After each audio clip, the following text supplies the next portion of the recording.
Là, je m'y attarde. Sans vraiment volonté visible pour lutter contre les malversations économiques, la concussion, le détournement des deniers publics, l'enrichissement illicite, le blanchiment, la gestion frauduleuse, l'abus des biens sociaux. Si on ne s'attaque pas à ce fléau, la bonne gouvernance budgétaire, les réalisations de la vision seront toujours reportées au calendrier grec. Il faut vraiment une volonté politique dans ce sens.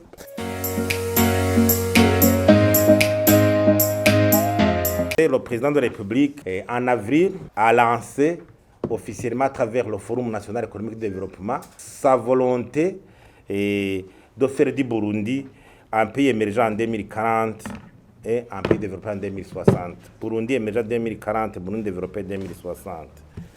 Mais nous disons que cette politique ne peut pas être mise en application sans amélioration de la gouvernance budgétaire. La gouvernance budgétaire est le pilier de la bonne gouvernance partout. Maintenant où on est à la fin de l'exercice budgétaire 2022-2023 et au début de l'exercice budgétaire 2023-2024, Parsem interpelle à conseil de chacun, les acteurs, les citoyens, un changement de comportement par rapport à la gouvernance budgétaire.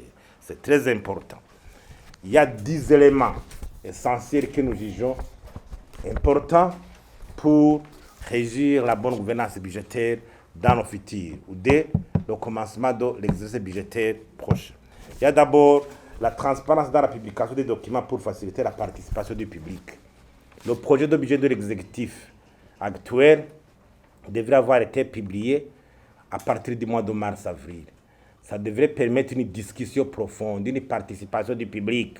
Il y a le rapport préalable au budget qui parle de la situation, de la conjoncture macroéconomique du pays et de projections dans l'avenir et qui devait sortir pour aider les analystes ou aider les contributions des citoyens. Donc alimenter le débat budgétaire. Mais jusqu'à maintenant, le projet de budget de l'exécutif n'est pas encore sorti officiellement. Nous voulons aussi une meilleure programmation budgétaire. Ça veut dire une programmation à long terme. 5-6 ans pour prouver la volonté politique de mettre en application les politiques. Une politique ou un projet, des fois, s'étale sur 3 ou 5 ans. Il faut donner une logique au budget annuel. Les budgets annuels sont tentés d'exécuter un programme ou un projet ou une orientation politique sur le long terme. 3. Il faut des projets d'investissement qui doivent être bien étudiés, bien priorisés, bien exécutés et bien évalués.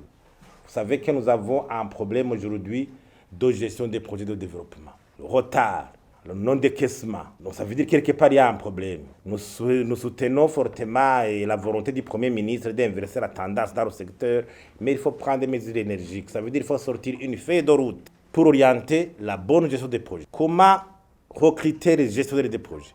Faut-il un test? Faut-il même faire un appel à l'expertise internationale au cas échéant? Tous les moyens doivent être mis en contribution pour que ce secteur change. Le gouvernement aussi devait s'atteler à gérer professionnellement son patrimoine, les actifs dans les entreprises parapubliques, donc les terrains, les constructions, les bâtiments. Il faut un inventaire du patrimoine de l'État et savoir le gérer professionnellement. Il faut aussi renforcer la redevabilité des membres du gouvernement, surtout les ministres.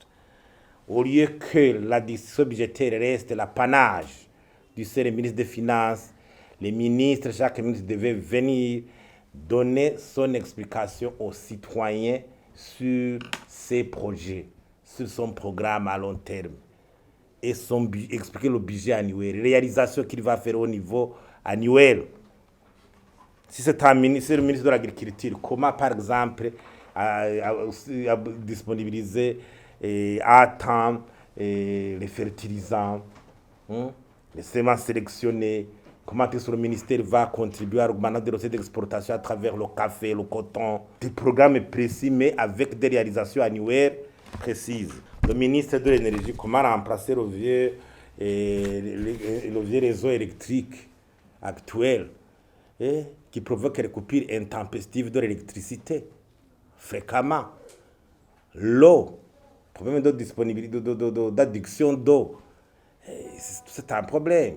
Est-ce que va-t-on construire les stocks stratégiques carburant, par exemple? Le ministère de l'Énergie et Mines, comment est-ce que son ministère va contribuer à l'augmentation des recettes de café?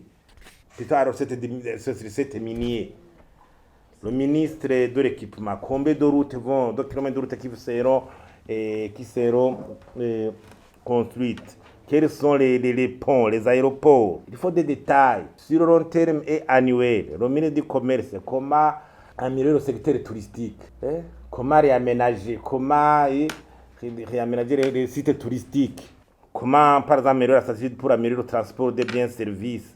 Comment disponibiliser les produits de première nécessité? Donc, le sucre ou la boisson. Donc, tout ce temps programme, mais avec des réalisations annuelles. Le ministre de l'Éducation aussi. Le ministre de l'Éducation devait prouver comment, par exemple, on va mettre en application les recommandations des États généraux.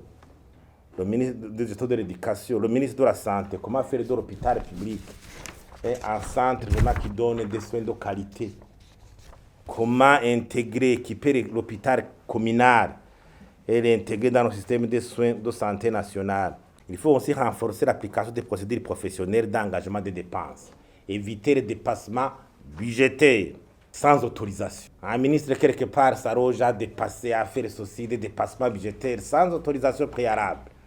Ça aussi, c'est un élément qui handicape la bonne gouvernance budgétaire et à éviter vraiment contre la corruption des merveilleuses économiques. Là, je m'y attarde. Sans vraiment volonté visible pour lutter contre les malversations économiques, la concussion, le détournement des deniers publics, l'enrichissement illicite, le blanchiment, la gestion frauduleuse, l'abus des biens sociaux. Si on ne s'attaque pas à ce fléau, la bonne gouvernance budgétaire, les réalisations de la vision seront toujours reportées au calendrier grec. Il faut vraiment une volonté politique dans ce sens. Très récemment, on a parlé des gens qui devaient aller verser l'argent détourné sur les comptes de la Banque centrale. On ne sait pas la suite, on ne sait pas le rapport. Est-ce qu'ils ont remboursé? Est-ce qu'on va clôturer les dossiers comme ça? Ça ne va pas donner un mauvais exemple pour d'autres. Il faut des mesures énergiques dans la lutte contre la corruption. Valoriser aussi la fonction de contrôle budgétaire, le rôle de la Cour des comptes. La Cour des comptes doit avoir des magistrats professionnels, une autonomie suffisante, des moyens suffisants, des magistrats formés, de carrière, dépolitiser complètement la nomination des magistrats de la Cour des comptes, avec des décrets, avec des mandats, alors que ce sont des gens qui doivent travailler professionnellement pour l'intérêt du citoyen, de l'argent du contribuable, les taxes qu'on perçoit. C'est la Cour des comptes qui devait être l'œil du Parlement, du citoyen dans la bonne gestion budgétaire. En dehors de ça, même le budget, il faut le multiplier par 2 ou 3, 4. Un budget d'1 milliard pour une Cour des comptes, ça ne suffit pas. Le nombre de magistrats pour bien faire le travail.